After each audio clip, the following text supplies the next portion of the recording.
tey dañoo woote woon point de presse bi parce que point de presse bi ñu considéré que élection présidentielle yi jeex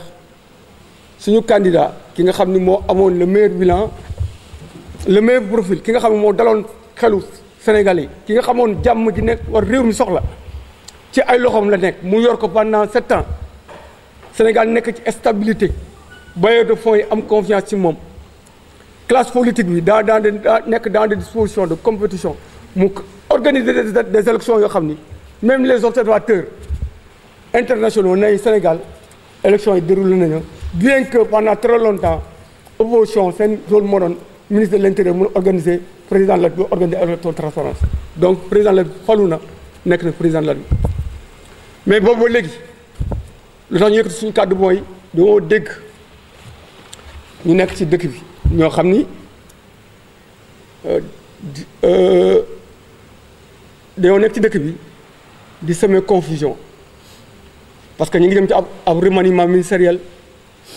parce que jóge nañ ci loo xam ni ñu ko considéré comme défaite ñu bëgg a jël benn lépp koo xam ni lépp responsabilité moom la manipuler génne information fausse à travers la presse di monter ay nit di waxloo ay nit di activer ay réseau parce que kenn moo leen gêné woon am fulla ci boppam nag kenn la moo nekkoon gêné leen président jox ko teranga mu ne man teranga yii ma jox dama koy delluwaat ci askan bi xale yi sonn nañ ci président ànd nañ moom alternance amuñu liggéey naa wutal liggéey dëkk bi xaw na metti sur le plan social na taxaw nit ñi kooku mooy le directeur général poste Siré Dia gêné leen dans le trajectoire nekkoon ci élection yi sonn ci pendant 3 ans il a travaillé au démantèlement du Rewmi pendant 3 ans il a travaillé à élargir base u président à le rassurer élection législative ñëw mu nekk tête de liste doon ci jàmbaar nag pour la première fois Thiès département bi ñu gagné ko loo xam ni Abdoulaye Wade tenté na ko ak ay ministre des finances ministre de l'éducation nationale ak yeneen directeurs généraux ak implication ay chefs religieux gagné ko Siré Dia ñoo gagné département mais ce que nous ñoo constaté moom ba mu gagné département ba léegi si ma lañu ko def parce que dama am ñoo xam ni ñoo dem ci président département bi toujours commune ville de Thiès ñu leen di yóbbaale amul njëriñ amul enjeu donc ñun ñoo leen mënoo gagné loo enjeu bi département bi la mais dans le département y a combien de responsables ay nombal tànk jox ay nit alors que loolu enjeu principal bi ci ville bi la parce que ville bi ci la Idrissa Seck nekk di gagné élection yi depuis 2002 gagné maire yi yëpp ba léegi def ay investissement dans le cadre du chantier de Thiès donc nekk koo xam ne Thiès dañu jàppoon ne kii dana nekk ren président de la République donc vote bi am élection présidentielle yi du vote défiance à l'endroit de la majorité mais c'est un vote affectif parce que Thiessois ay bëri yu jàpp ni Idrissa Seck le moment est venu pour un Thiessois parce qu'il avait l'avantage après le parrainage mu nekk benn candidat Thiessois ñu ne lañu ko jàppale donc ñun kooku lañ doon jàkkaar lool di xeex ak moom ba pare di xeex ak ñeneen Siré Dia avait en face de lui et Idrissa et sa coalition mais il avait en face de lui des responsables yoo xam ni leur objectif c'est que ñu ñàkk ville bi par un transfert d'électeurs pour ko ëllëgee bu ñu président ay responsable du mën a sanctionner la ville de Thiès nangul seen nombal tànk nangul nombal tànku Siré Dia nangul bu Maodo Malick nangul bu Ndeye Tické Ndiaye nangul ñeneen ak ñeneen parce que ñun ñoo leen di yóbbaale c'est pas vrai la ville de Thiès ñoo yoroon xeex bu mag bi xeex bi gën a Touba est un enjeu Dakar enjeu la woon mais Thiès était la mère des batailles parce que xeex bu mag bi ki nga xam ne moo jàkkaarloo nag président war a mënoon jël réew ñoo ko deuxième tour moom lañ doon jàkkaarloo c'était pas n'importe qui Idrissa Seck dëggul Fatick dëggul Ziguinchor dëggul Kaffrine dëggul beneen dëkk Thiès gii la dëkk donc ku jàkkaarloo ku mel noonu liñ ci am ni bu ñu ci amee duñ ci craché on a été méritant celui qui a été coordinateur ici dans cette commune est du dugal tànkam fu nekk yamul ci est fu nekk dugal fa tànkam il a été méritant on l'a attaqué à travers la presse j'ai pas constaté une solidarité militante au niveau de la majorité parce que nit bu nekkee fenn di sonn président jox ko normal tànk mu ne président normal tànk moo jox dama ko ci gërëm dama koy delloo ci nit ñi président bëgg a falu mu ne damay dowaat ci terrain bi quand on l'attaque, les gens doivent faire preuve de solidarité. Ils manquent ce soutien-là. Mais on les a compris parce que c'est un dessin, moi, ben nombre de tank, beaucoup de choses am. Depuis que Thierno Sall a quitté le gouvernement, Thiès qui est l'enjeu principal, la ville la plus stratégique qui a une histoire de passé, à mon ministre, à mon Thiès n'a pas eu de ministre. Nous disons aujourd'hui, nous élever la voix. Dans le prochain gouvernement, on souhaite qu'un Thiès soit par rapport à l'enjeu aussi des local. Parce que le local, il va l'être présidentiel. Le local, il a un enjeu présidentiel. Parce que l'élection de confirmation là, ou de remise en cause légitimité. C'est-à-dire que le président de l'élection, l'élection il m'a gagné, il contesté. On a gagné code. On a gagné. Voilà, quand l'élection nous avons bon élection takonu souf. Donc l'élection locale on doit travailler à la sécurisation de Thiès. On doit faire en sorte que les responsables ne nous consolider leur position. Même si on doit pouvoir d'autres responsables. Mais qui ne vraiment le directeur général de la poste, son outil, ces gens-là, on doit consolider leur position, les renforcer. Parce qu'ils ont été militants. Non, non, à l'intérieur. Mais il travaille à un sabotage. Le plus grave, c'est que mais dès qu'on a fait des gens qui participent pour la caution du président. L'argent de la caution du président, on a fait des enveloppes, on l'a distribué à des gens. À quoi a servi cet argent-là? Ils étaient même en pourvoir avec le cas adverse. Parce qu'avec calculs, ils avaient même peur d'attaquer Idriss Seck pour des calculs politiciens. Ces gens-là, on ne va pas accepter aujourd'hui qu'ils mettent de côté. Katigi, nous imposons le mensonge. Ça, on ne va pas l'accepter. Que le président de la ne dit pas le président, avec information, avec grille de l'agrément, nous sommes sonnal. Nous sommes en mom. Mais je me pose la question de le savoir. Si Sirédia n'avait pas donné des exemples à ces jeunes-là, quel est le bilan du président de la République à Thiès? Bilan là, promouvoir lui. Amna ñoo xam ñoo wara dem ci président promouvoir. Mais yëkël ko regarde ce qui se passe à R100. Ay Silem ak yeneen tali yoy ak le stade de la Dior ak yeneen des gens yu jëlé président yo xamni président li mu waroon seen digënté ak mom def nako. Mais en contrepartie li waroon seen digënté ak président taxaway bi ñu wara am au sein des Thiessois amuñu ko. On ne va pas accepter que demain dans les instants de décision ay nit ñoo xamni ils ne parlent pas, ils sont contre les intérêts de Thiès. Nous avons jour meeting bi Siré Dia bu mu wax président intervenu. Ñu ne Ndeye Tické Ndiaye bu mu wax. Ñu Momar Sy ñu jël benn femme boo xam ne kenn xamu ko jox ko far. Ces gens-là c'est des ennemis de Thiès. C'est des gens qui rament à contre-courant des intérêts de Thiès. Nous ferons face en tout cas pour remettre les pendules à l'heure de la vérité. Parce que nous avons wax dëgg Thiès xeex bu mag bi ñoom ñoo ko yoroon te franchement ñëpp acteurs yëpp dugal nañ seen loxo. Mais il faut reconnaître l'engagement personnel de Siré Dia. Nous lui témoignons notre soutien, notre solidarité. Parce que nous avons dit nous avons attaqué pour le président. Parce que ben crime de le commettre. Moi, je vais faire la population n'est que loyal et fidèle au président de la République. Lola amon ci ay cadeau ñi def li def ñiko def nak xam nañ sen bop. On n'a pas peur. Moi je ne caresse pas. La peur n'existe pas dans mon dictionnaire. Auma yanduma ben responsable wala ñu xam sa ben soxla. On nekk ñu fi di caresser la dans le sens où on les identifie. Ces gens-là ñu bëgg di ñu imposer leur dictat pour les intérêts personnels. Su président élection jeexee élection locale ñi bi tëdd. Bu élection législative ñi taxaw. Bu jeexee ñu tëddi. Kenn du la jox téléphone. Duñ dimbali kenn ku dee duñ la jaale si. Imputé responsable de votre responsabilité échec ou élection yi à Siré Dia c'est des gens ñu identifiés parce que ñoom ci loolu seen position ñu yor ci loolu ñu yaakaar jot parce que seen objectif mooy képp ku nekk ci ville de Thiès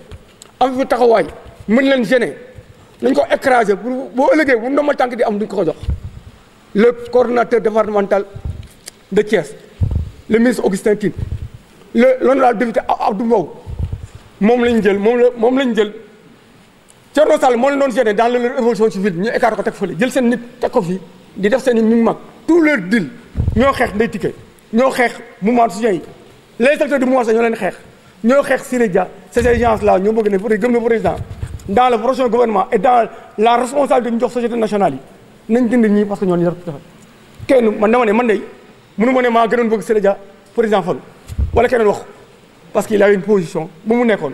ñu koy attaqué di ko menacé lu nekk ko jot ternir image markam donc autant que président bëggoon na Fallou mais kenn bëggoon Fallou donc ñooñu ñooy les ennemis de Thiès c'est des gens qui rampent au courant des intérêts de Thiès on est en mesure aujourd'hui on parle à travers les médias de démontrer ñoom ñoo def ay transfert d'électeurs pour que ñenn ñi ñàkk seen i centre ils ont fait des transferts d'électeurs à Thiès mais à Grand Thiès on a voulu des gens transférer leen 2 tiers Adowa am na ñu jël à part de Grand Thiès transposer leen sa casino dans le centre de vote on a transféré des gens pour que ces gens-là perdent les élections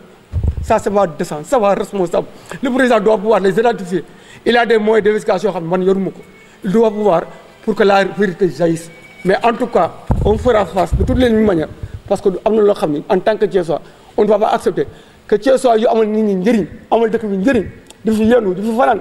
bu nit ñi amee soxla ñu taxaw leen ñu leen di xeex pour des intérêts purement personnels c'est pour des intérêts personnels.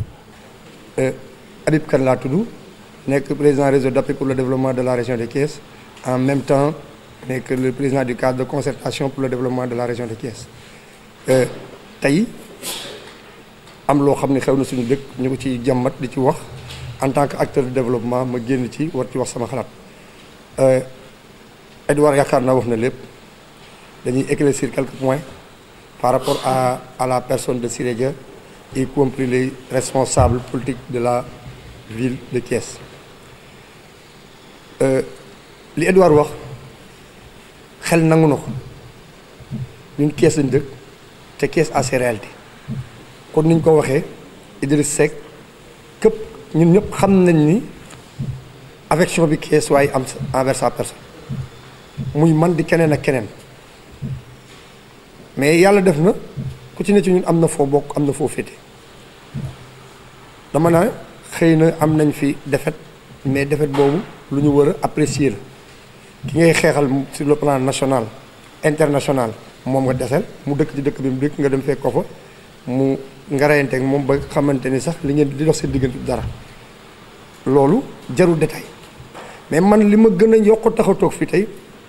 mooy li ma dégg ñu koy wax ci le directeur général de la poste Siré Dia un directeur général de la poste qui coiffe 14 régions il coiffe pas Thiès il coiffe 14 régions ñu koy wax directeur général de la poste poste yooyu am dans les différentes régions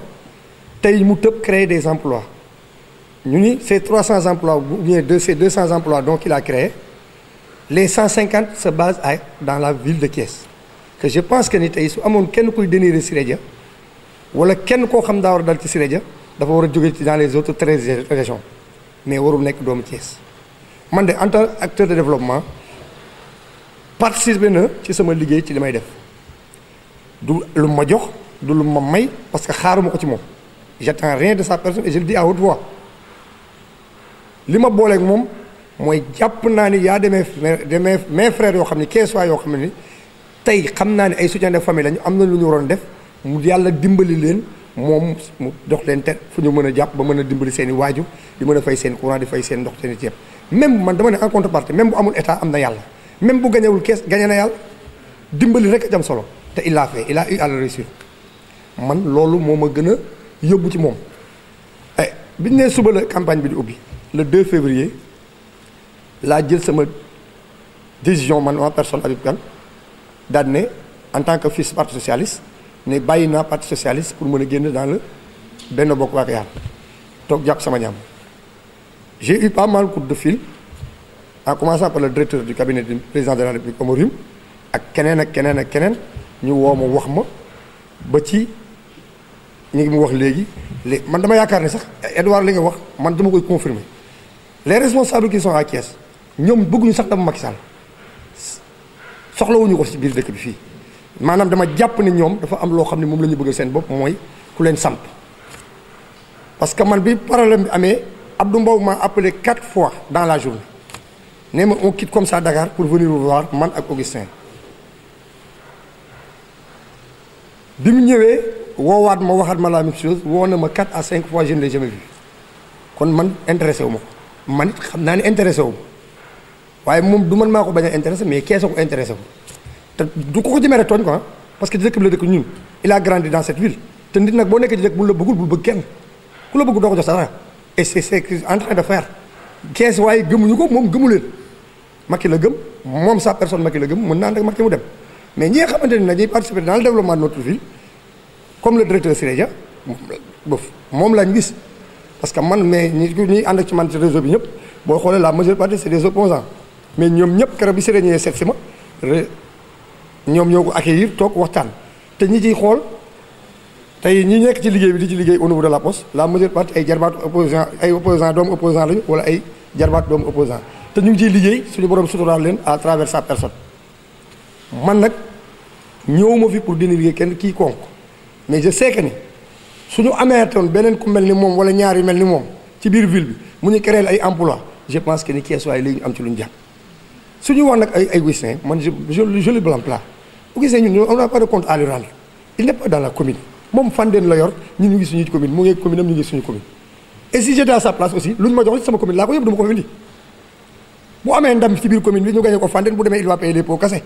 moo tax li mu yor da koy yóbbu Fandène kon ñun je pense que ni ñoom ñi nekk fii ak Thiès am koo xamante ni au moins mais ñoom ñu koy dindigal ñoom ñi joxe ndigal pour ñu wax ci Siré Dia ñoom ñëpp Siré Dia may na leen ay poste ñu jël seen élément dugal ko fa mais pourquoi waxuñu ko ñoom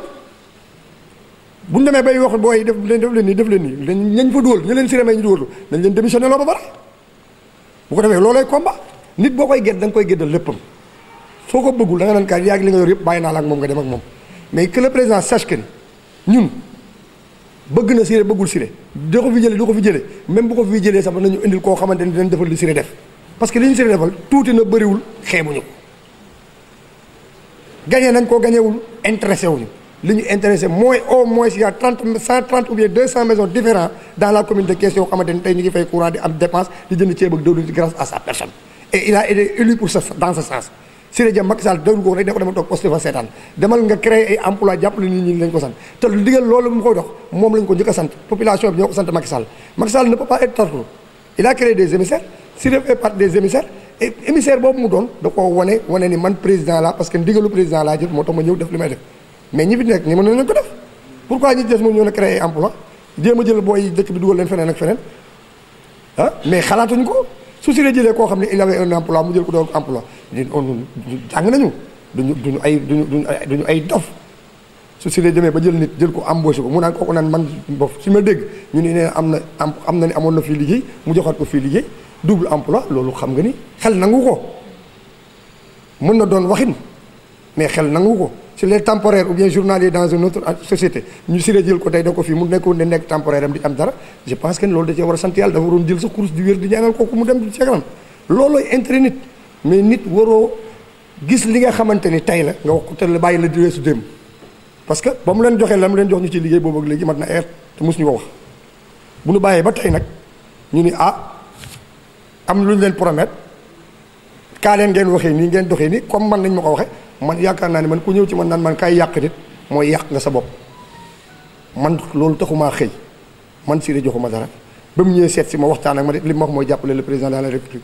ñu ànd ak moom liggéey ñi ma àndaloon ñu ngi fii je pense que ñëpp a ngi fi xaaruma ci moom dërëm te àdduna du soppeeku ba ma dem ci ñoom ne ko fajal ma sama soxla parce que ki mu yaakaar laa yaakaar muy Serigne Babacar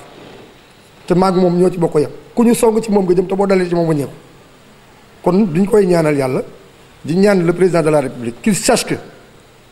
man de loolu laa yor en tant qu'acteur de développement et je ne cesserai jamais de le dire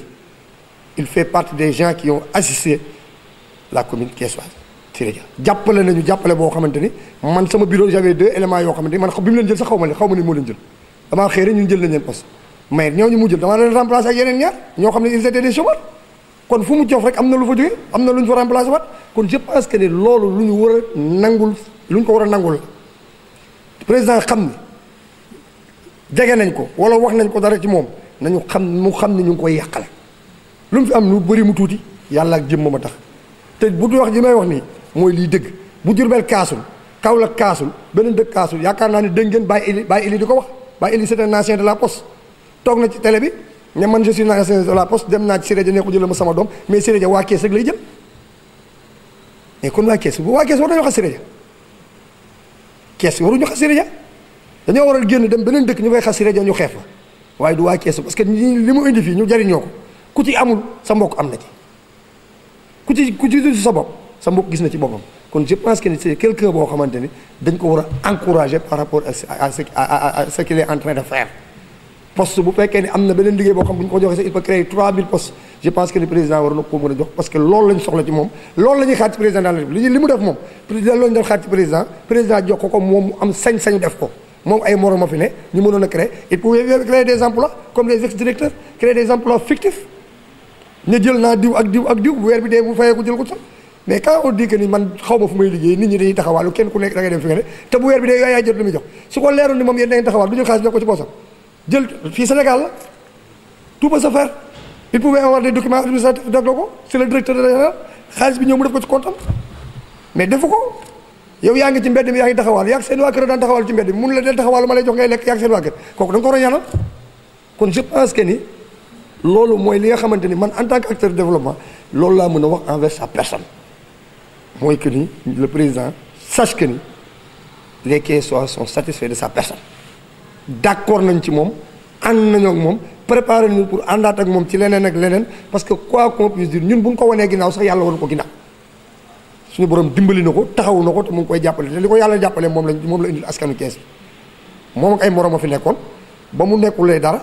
xëy na mënu ko mais ba ko yàlla joxee dara la mu am indi na ko kon bu ko yàlla joxaatoon lu ëpp li mu yor dina ko indiwaatal askan bi kon je pense que ni moom ku ñu war a ñaanal la ku ñu war a jàppale tamit que le président sache que ni Thiès jarul wax Edouard kon li nga wax naan ay dañuy changé duñu kii ak affaire non Thiès dañuy amaat dañu war a am ndombal tànk mënul ñàkk Thiès parce que intellectuels yi bu ñu leen génne Sénégal Thiès waa la ñu njëkk a génne bu ñuy génne ñu ëpp xam-xam ci àdduna bi Thiès lañuy si Sénégal Thiès lañu leen di génne Thiès mooy fii la lépp ne l'intelligence du Sénégal se trouve à Thiès Macky Sall fii la jaar keneen ak keneen Abdou Diouf fii la jaar Senghor fii la jaar amul benn président bu nekk Sénégal te jaarul fii ku ci ñor rek fii nga ñore kajoor xelam bu nekk ci moom nekkul ci kenn kooku yàllaa ñu ko may ba pare te nit du ko dindi je pense que ni président buy defaat li muy def dina delluwaat li mu ñu war a dem bu dolliwul yaakaaruma mu wàññi mais nag am na ñoo xamante ni moom bu dee ay éléments lañ te mu bëggal leen boppam te mënu leen a bàyyi moom na leen jël dugal leen ci biir présidence am toog ak ñoom dugal leen ci géttam te xam ne ñooñu ay ci njabootam lañ bokk mu xool nu mu gérer ak ñoom te ñu bàyyi ñëw suñu dëkk parce que ñëwuñu fi pour liggéey ñoom dañoo ñëw pour leur intérêt personnel moom la ñuy défendre moom la ñuy dégénérer seen leneen nekkul ci loolu nag moom la ñuy ñaan ñëpp di ñaan le président de la République encore une fois de plus qu'il sache que ni Thiès fait partie du Sénégal Thiès bokkul Guinée bokkul Mali bokkul ba fenn fudul Sénégal et Thiès mooy deuxième région te actuellement nii Thiès pratiquement mooy Sénégal parce que aéroport bi fii la ne lépp fii la nekk qu'il ñu tàllal ko loxo mu accompagner les projets thiessois jàppale ñu suñuy chantier mu dem ci kanam soutenir le maire actuel de la ville qui est là Talla Sylla mu jàppale ko mu dem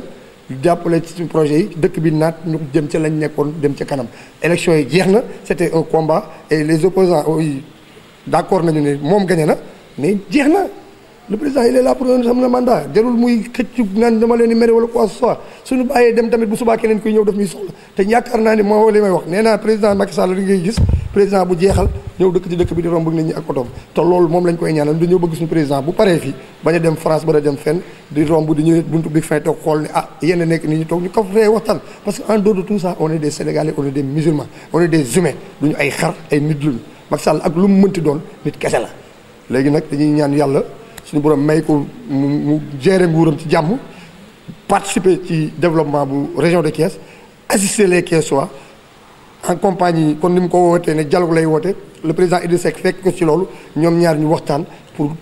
les 5 ans qui vont venir ñu xool ni ñu jàppalee Thiès mu jëm ci kanam li ci des nag ñu teg ko ci loxo yàlla li gën tey li ñu doon ñaan li gën yàlla def na ko jox na ko yàlla na ko yàlla defal mu nekk ci jàmm ñëpp am jàmm Sénégal am jàmm mu soutenir le directeur Siré Dia mu ñëwaat renforcer ko bu dee poste am na triple poste mu def ko triple poste ba nga xam ne dina mën a créer 3000 emplois dans la ville de Thiès ba Thiès waa yëpp gis seen bopp ci liggéey bi man vraiment yooyu kàddu laa amoon di ci wax ay Augustin ay Abdou Mbow yooyu yëpp c'est des détails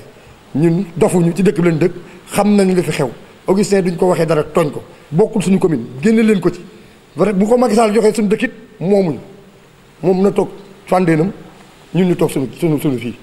jàpp suñu ñaam Abdou Mbow ñoo bokk dëkk bi ñoo fi nekkandoo xam na li mu mën xam na li nit ñi mën li olof yi naan coow la ca teen ba ñamul bëgg ko fi indi boo demee nag ci teenu jàmbur fekk fa ay ba gaa yi di rot boo fa tooñee boo fa histoire yaa tooñ na bu dee moom moo yoble tooñ na bu dee yeblewut moo tooñ li fi nekk daal nañ ko wax le directeur Siré Dia moom ngeen wax moom lañ fi waa Thiès gis lu opposition bi d'accord nañ ci li mu def parti ñi nekk ci parti au pouvoir d'accord nañ ci li mu wax côté civil bi d'accord nañu acteurs de développement yi d'accord nañu et on s'apprête à l'accompagner pour que le président mën ko dolli gën a dolli ndombal tànk mu mën a gérer Thiès wa salaam. Au sortir d'une élection qui a consacré la victoire de notre candidat, le candidat de la coalition Benno Bokk Yakaar. Tout le monde sait que Thiès a été un enjeu historique et stratégique. Thiès a été la mère des batailles. Parce que celui qu'on faisait face était un ancien Premier ministre, il a eu un vécu politique, il a eu à avoir des positions d'État de 2000 à 2004, il a fait des investissements dans le cadre des chantiers de Thiès, il a aussi gagné les collectivités locales depuis 2002. Donc quelqu'un qui a une légitimité incontestable dans l'espace où nous évoluons. C'est la raison pour laquelle on a estimé que Thiès était l'enjeu principal, que la menace n'était pas du côté du département. Le département de Thiès n'était pas une menace pour le président. C'est la ville de Thiès, par rapport à ce que je viens de dire, qui a été la mère de bataille. Le directeur général de la Poste, Siré Dia, tête de liste aux dernières législatives, a fait en sorte que, pour la première fois dans l'histoire politique de Thiès, ce que le PDS n'a pas obtenu avec l'implication de 4 ministres de la République, dont Abdoulaye Diop, ministre des Finances, Moussa Souran, Ahmad Kamar, ministre de l'Agriculture, et d'autres directeurs généraux. Même l'implication de chefs religieux n'a pas permis au PDS de reconquérir la ville de Thiès et le département. Donc, pour la première fois en 2000, lors des dernières élections législatives, l'implication du directeur général de la Poste a permis de gagner le département de Thiès et de le mettre sous l'escarcelle du parti au pouvoir. C'est des acquis qu'il fallait consolider. Depuis cette victoire-là, il faut le reconnaître, il faut le dire, il faut avoir le courage politique de le dire. Moi, l'opinion aura constaté que depuis mon engagement politique, je me suis toujours inscrit dans une dynamique, dans une perspective fédératrice, conscient que la bataille de Thiès devait se gagner dans l'unité ou ne le sera pas. Mais ce que nous avons constaté, c'est que depuis que Siré Dia, en tant que tête de liste départementale, a eu à gagner les élections législatives, il a été sur la ligne de mire de certains responsables qui sont tant au niveau de la commune qu'au niveau du département, qui ont voulu pas que la ville de Thiès soit un enjeu, mais que le département soit un enjeu. Tout leur objectif a été de mettre en difficulté, de fragiliser, de fragiliser les responsables qui évoluent dans l'espace de la ville pour que ces responsables-là n'aient pas de position institutionnelle, n'aient pas de responsabilité. C'est pour justifier aujourd'hui, leur position et leur existence politique. Parce que, je le répète encore, le département n'a jamais constitué un enjeu. La menace réelle, c'est dans l'espace de la ville. C'est dans cette ville-là où Léopold Sédar Senghor a été maire. C'est dans cette ville-là où Jean Collin a été maire. C'est dans cette ville-là où Idriss Seck, depuis 2002, a confirmé un leadership incontestable. Donc la mère des batailles, c'était la ville de Thiès. Et là, le directeur général de la Poste, Siré Dia, a fait des efforts importants. Ce que nous avons constaté au cours de cette présidentielle-là, qui avait un enjeu aussi particulier pour Thiès, c'est qu'il y a eu un vaste complot, un sabotage orchestré par des responsables que nous avons identifiés, qui ont fait un transfert d'électeurs. C'est ces mêmes responsables-là qui ont fait en sorte que Siré Dia ne prenne pas la parole lors du meeting président, qui ont fait en sorte que Ndeye Tické Ndiaye n'allait pas prendre la parole. C'est ces mêmes responsables-là qui ont combattu la dynamique de Doomu Thiès, qui combattent les mouvements de soutien pour leur prouver personnel,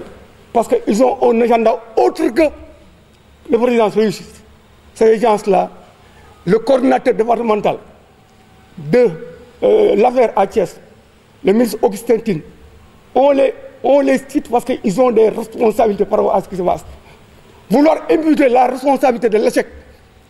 de Thiès à Siré Dia ne me semble pas pertinent. Thiès a fait ce qu'il devait faire. Le directeur général Siré Dia, pour la première fois dans l'histoire politique de Thiès, ça ne s'est pas fait du temps de Diouf,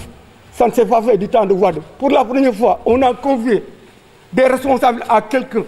Il en a fait bénéficier les Thiessois. Ça, personne ne peut le contester.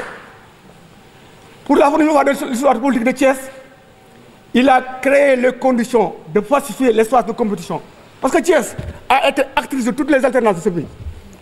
Thiès, on a constaté qu'à chaque fois qu'une élection présidentielle s'approchait, Thiès était dans une tension. Lui, au moins, il a eu le mérite de pacifier l'espace de compétition électorale et de créer les conditions à ce que... Parce que l'objectif c'était ça. L'objectif c'était de faire en sorte que Idrissa Seck n'ait pas une emprise totale sur l'électorat de Thiès. Parce que si Idrissa Seck avait une emprise totale sur l'électorat de Thiès, on n'en serait pas là. On avait demandé à avoir Idrissa Seck comme concurrent. Idrissa Seck n'habite pas à Dakar, où il y a Amadou Ba, ministre des Finances, ou d'autres ministres et d'autres journaux. Il n'habite pas à Louga, où il y a des ministres. Il n'habite pas à Fatick. On a eu la malchance de l'avoir. Et il était, à cette élection-là, le challenger du président Macky Sall. Donc, vouloir apprécier les résultats de Thiès, comme ils le font pour d'autres localités, ne me semble pas pertinent. Thiès est une zone exceptionnelle. Thiès avait engagé la mère des batailles. On a empêché Idrissa Seck. On a transposé la menace au sein du Rewmi. Au dernier législatif, il fallait le consolider. J'interpelle dans le prochain gouvernement. Nous acheminons dans le prochain gouvernement. Tout à l'heure, j'ai évoqué ce qui avait une part de responsabilité dans ce sabotage-là. Il y a des gens qui ont semé une instabilité politique dans l'espace de la ville pour leur intérêt personnel. Il y en a qui n'ont aucune légitimité, autre que la légitimité du président de la ville. Ils se réfugient dans les listes nationales. L'honorable député Abdou Mbow, il s'est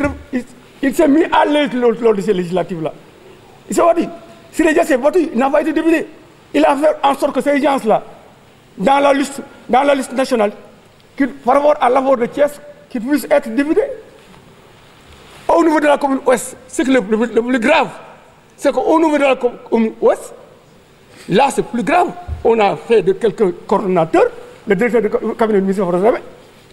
Son patron est coordinateur au niveau départemental. Lui, on a fait lui coordinateur, alors qu'on ne l'a jamais vu s'impliquer à ces élections. Être sur le terrain pendant 7 ans d'exercice. Si ce n'est pas une élection, on ne le voit pas sur le terrain. Donc c'est ces gens-là qui ont créé cette confusion-là et qui s'empressent pour se dédouaner d'une défaite, qui s'empressent d'aller dans la presse, de manipuler la presse. Je n'ai aucun reproche à faire à la presse. Ils sont en train de faire un travail. La presse a joué un rôle extrêmement important dans le Conseil de la démocratie. Mais ce sont des gens-là, pour se dédouaner cette défaite-là, qui sont allés vers l'espace médiatique pour raconter des contre-vérités. S'il y a des gens à qui on doit imputer la défaite de Thiès, et je dis défaite en parenthèse, parce que Thiès, on n'a pas perdu.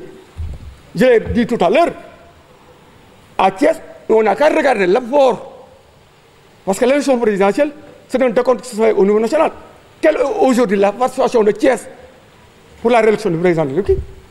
Le président ne peut pas cracher sur cette participation-là. Le président de la République a été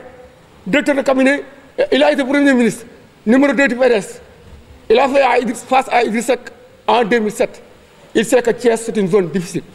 Mais au moins, cette année-là, des efforts ont été faits. En tout cas, si tout le monde